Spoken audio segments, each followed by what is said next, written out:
I guess before this. My name is Joshua Fell, and I teach at WCAT Academy. It's in Central Florida.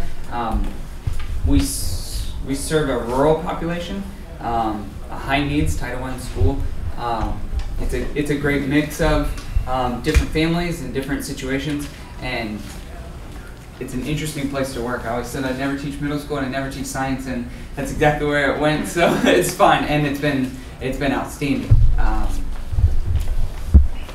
The thing that I want to talk about today, I want to get into for a second. So first, we start every year at WCAT Academy just talking about the brain. We kind of focus around Leonardo da Vinci and kind of how he approached problems and creative situations and imagining different things. And so for the science department, because I teach middle school life science, for the science department I talk about in 7th grade neurons and how they connect and how we continue to make new and better connections as we grow and learn and do different things. And if we don't do the learning, then we lose the neurons. And so that's a big concept to talk about for middle schoolers, but I think it's interesting to just see their minds start to click through it. In 6th grade, they talk about the structure of the brain, and then 7th grade, we talk about the synapses and the neurons and the different parts of the neurons, and then we cover it again later in the year as we do human body. And then 8th grade, we talk about multiple intelligences and different things, that meta-learning kind of thing. I was studying the human brain one year, and my principal said, "Hey, check out this TED Talk," and it focused on these things. So I'm not a salesman. Sadly, I don't make anything. If people buy these or not, maybe I should have contacted the company a long time ago, but I don't make anything. I don't represent the company. I just found this cool resource, and I just like to share it out because it's crazy. They are called Emotiv EPOC, and we're going to get a chance to see them in action in a little while, but I just want to talk through kind of my idea and how it happened. Let me show you a video first that my students put together.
We had a STEM week that I put together a couple years ago now. We have a STEM week each year, and my thing that I got to do is I had 2 of these headsets. Mr. Moses, my principal, asked us a couple years ago, "What do you guys need?" And I said, "Well, I need some paper." And he said, No. What do you need?" I'm like, "I don't really need anything. You know, I mean, I've got colored pencils. I feel like I'm good." And he said, "I got some donors that want to expand your resources." And I said, okay. Well, I've seen these things, you know, they're pretty cool. And I watched this TED Talk. This lady named Tan Lee started this company at 26, which makes me feel bad that I haven't done anything cool by 26. But she developed this company, and she's put together these great minds to develop an amazing product. Basically, it's a reader of your brain, like the video said. And the video says, to control everything, and I'm like, why did you guys put that in there? Obviously we can't control everything. And then I start to think, well, a lot of things are controlled digitally, and if we make those jumps eventually, I'm not saying that's a good or bad, but it's just interesting to think about the applications of it. Let me talk about this thing. It is a piece of technology that researchers around the world are using now, and they've been using, and I just was like, well, let's just try it out. So Mr. Moses said, "We'll buy you 2." And I said, "I don't know what we'll do with them, but I'm excited to try it out." So we watched the video. I broke my class up, and we got to investigate exactly what it is and how it works. So it reads the cerebral cortex, the outer layer of your brain, and each person's is folded differently, like a fingerprint. each person's brain is folded differently on the outer layer, the layer that does the most thinking and creative problem solving. So I use it really just to engage the students in basic neuroscience. I didn't go to college for neuroscience. I just was like, well, this is a pretty cool thing, and I had to dive in deeper just to figure out what it does. We do talk about the brain and how it makes connections, but if we're just teaching about the brain, this was such a cool resource for we bought them for $300 a piece. Now they're $400. I don't know how that works, but I'm sorry. For $400 to start not just thinking about the brain and how it connects, but actually seeing those connections happen and the new and better connections as they happen. And then cultivate students to be future innovators, because I haven't even thought about what they have, and they take it in such a different direction just by putting it on them. So this girl was hard at work lifting a boulder in a video game. So she ran with her fingers, and then whenever she got to an obstacle, you had to move this boulder. It was a pretend demo. It was just a demo of a video game, but she was lifting up a boulder, and then the dojo master said, "Congratulations," or something. But I mean, it's crazy to see them, when you put it on, they're like, focus. Okay, now I got this. And you might say that's silly until you put it on and you're like, don't breathe, don't breathe. It's just neat to see. Some of these students come from very affluent families, and other ones, they will never again see this type of technology. So for me, with my student population, it was just crazy to put it on them and get them engaged. Now that student, we were just talking about him today, and he's such a problem solver, such a deep thinker. It was neat to get him thinking at 12. What could I use this for? How could I develop something further? So that TED Talk, I mean, anybody can get it, but it's awesome just to see how they rolled it out. We have Macs at school, but you've also seen I have my personal Dell computer that I brought in just from college, just to see how it works on different platforms. So with this headset, it'll work with the Macs and the PCs, and the next one that's coming out will also work with your iPad and your smartphone and I can't wait, because they say it's this summer that it comes out, and I was hoping I'd have to say, here's the brand new one, I'm buying it next week. Maybe. Not yet, but at one point maybe. I don't know. I'm just excited to take it one step further. They're talking about, I'll get there, the different health benefits of just monitoring your brain, I guess. I don't know much about it. That's why I'm excited to try it out. That's the kind of the uses that we do. I have the standards that I hit on. We do talk about the human body, and I talked about how the brain makes new and better connections. Did you know that? I mean, it's been a long time since I've been in psychology when we even talked about learning and things like that. But your brain makes new and better connections the more and more you use it, and sadly all of us are out of that time now, where from 2 to, I mean, even 20, I guess, you have 4 times the amount of neurons and the synapses that can be made. And if you make those connections, you keep them. And if you don't, they get pruned and lost forever. So it's like Legos, that you just dumped a bunch of Legos on the floor in the brain, and then you said, what can you do with them? The students make those connections, whatever it is. And I use it really for the students that don't like to be in the classroom. I'm like, well, how does this impact me? If you can make those connections now, you'll keep them for the rest of your life. And you can grow and learn. We obviously know that. That's why we're here. But they have the building blocks 4 times as much as we do. And sometimes they don't use them to the full advantage. So this is just one. I mean, to me, it was an expensive resource, but to other people that had the time or the resource to provide it, it was like, yeah, no problem. Here's 2. Here's another 2. What can you do with them? It was crazy to me to see that community get behind it, because it's kind of a random thing, moving digital things with just your mind. And there's more. I can make this available to you if you want. Those are my standards. The benefits, because, I mean, it's awesome to think that you're a Jedi. I put it on my first time, and I was like, okay, I got this. Nothing. I was like, I've got to be smarter than this. I'm like, my self-esteem went way down, and then I tried, and I focused, and I put it on my wife just to see if it would work, and boom, done, easy. And then I put it on my student. They just blew it out of water. I didn't even have to teach them. They just put it on and then begin. This is crazy.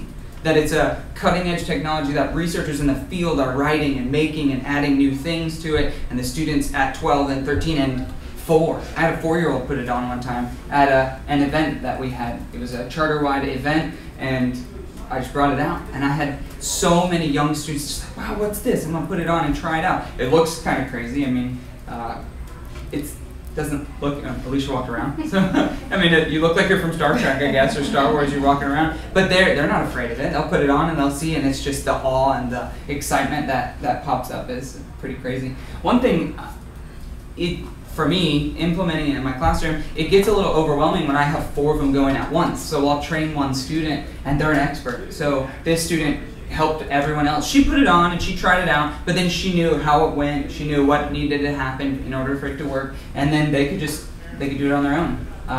It was awesome to see these 13-year-olds start to take a piece of technology that researchers are using now. Like last week, they were doing something else in India, which was like, wow, that's crazy, with the same exact headset. It's not like some big new other headset. It was the same thing. They have a developer suite where they're writing their own code. I don't know how to do that, but I just try to open up horizons.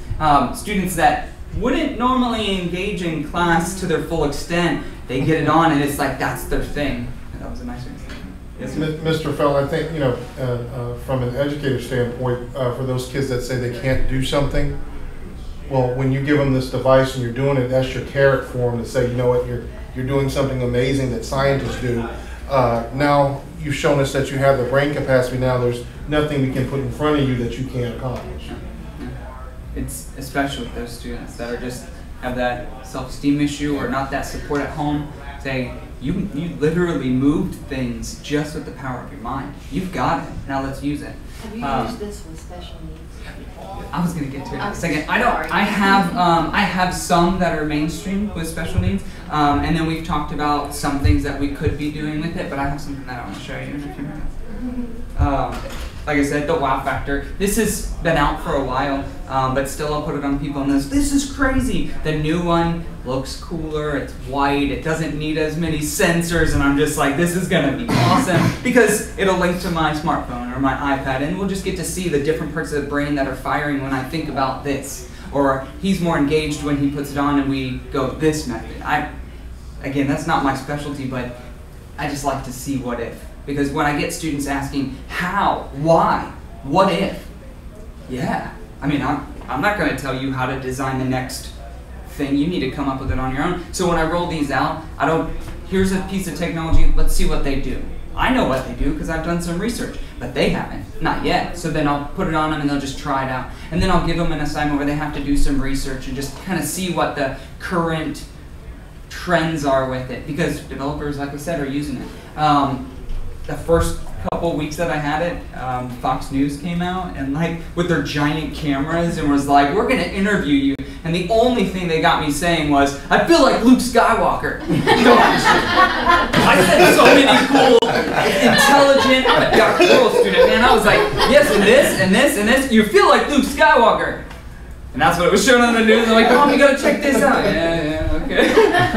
Mr. Moses said a lot of the great things, and they took the tiniest bit. I'm like, man, I mean, okay, I understand you've got a 30-second slot or whatever, but I said a lot of cooler stuff than that. But whatever, I rolled with it. But it was neat to have reporters come out and ask the students, because I'm sure you've noticed this too. Sometimes our students don't really realize what they have until they're gone doing something else.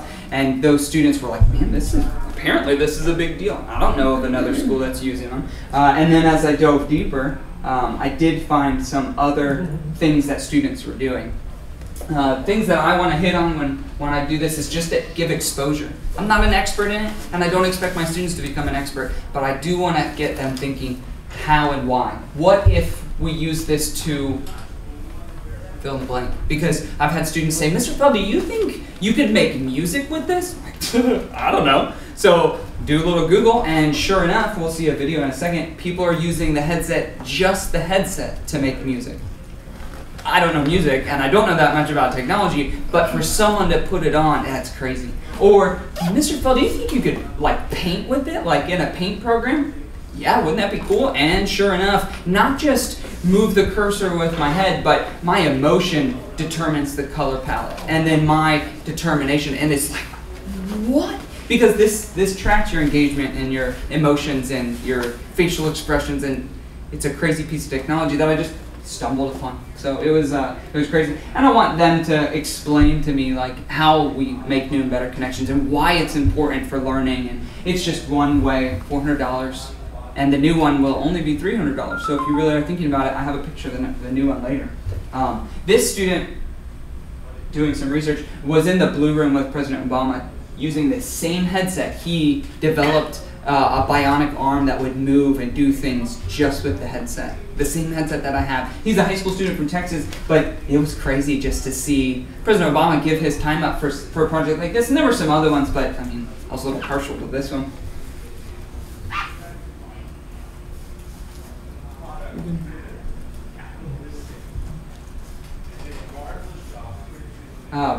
A couple of years ago, researchers in Australia developed an attention-driven car with the same exact headset. So they had a laptop in the car, and then they had the headset on. And every time the driver would keep his attention focused on the road, then he could drive the car, he could accelerate, he could make turns, he could do whatever. But as soon as he started texting or drinking a cup of coffee or looking out the window, the car would slow down and eventually stop. Because researchers in Australia found that 1 in 5 fatalities happen just for inattentiveness. Not for anything else other than someone's not paying attention. And that's Australia, but that's the same thing here, I'm sure. Now, they piloted it, they tested it, and then they started rolling it out to other people to make a wider audience to do research. Real people, now this is in 2013, that it literally happened like the week before I gave a presentation in Florida with this. And I mean, I don't tell my students any of this. I just, what do you think we could use it for? And then I find these crazy, I mean, crazy to me, but it's like we're in the Jetsons or something.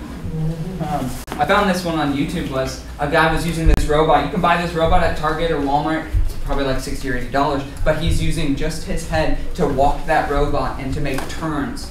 But if we can control a small little robot, inexpensive robot with our brain, can we do it to a much larger one that's moving industrial equipment? That I'm not saying it's wrong or right, but it's a technology thing that we could be considering in the future. And it's just like we're in Transformers or something. We're moving robots just with his mind. He didn't do anything else, and he programmed it. And it's not. I don't think it's that hard. But in life science, I try to focus on my standards and content, and then I can plant those seeds for the STEM and robotics and other places to say, that's awesome, let's do that, let's try it out. This next one was crazy. They flew, these 2 research students, doctoral research students from this university, flew a drone across a football field, made turns, banked left and right, and came back.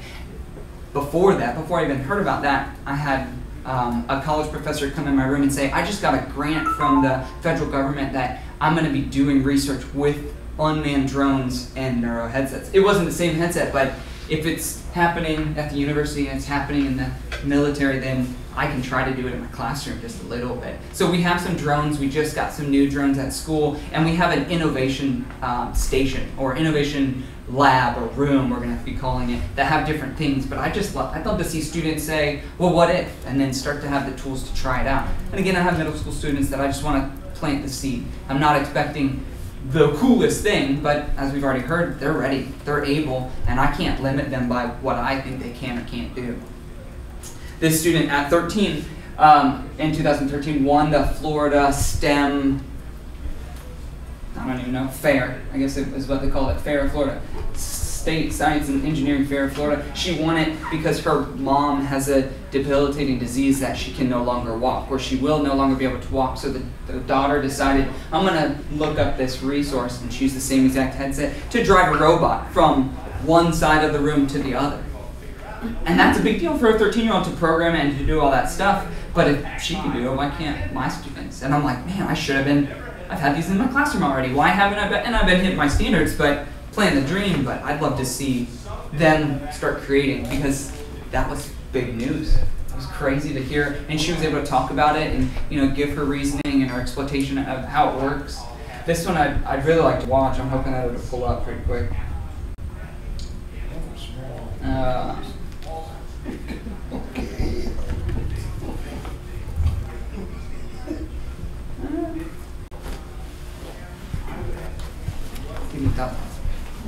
I found this just in the night. You asked about ESE, using it with ESE students, and as long as the network will allow us.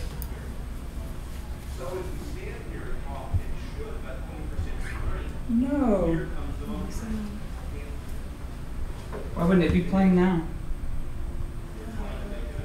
Okay, I'll work on it. I'll talk about it then, because the music is really cool. These people, adults with disabilities, put the same headset on and developed an entire track just with their mind. So when one person smiled, he controlled the drums, and when another person winked, he controlled the this, and when another person thought this, so without control of their arms or their legs, without anything else but just the simple facial expressions or thoughts, they were able to make music. So some of the guys are talking and they're able to talk, they just lacked the other coordination to make music. Maybe I need that too, because I can't make music with my hands at all, but they were able to make this track, and it was crazy. So Smirnoff sponsored it, and it was just neat to see. So when I go back to school, I'll be sharing the same thing with my students, because if they can do it, then I can try it too. But just such a crazy technology.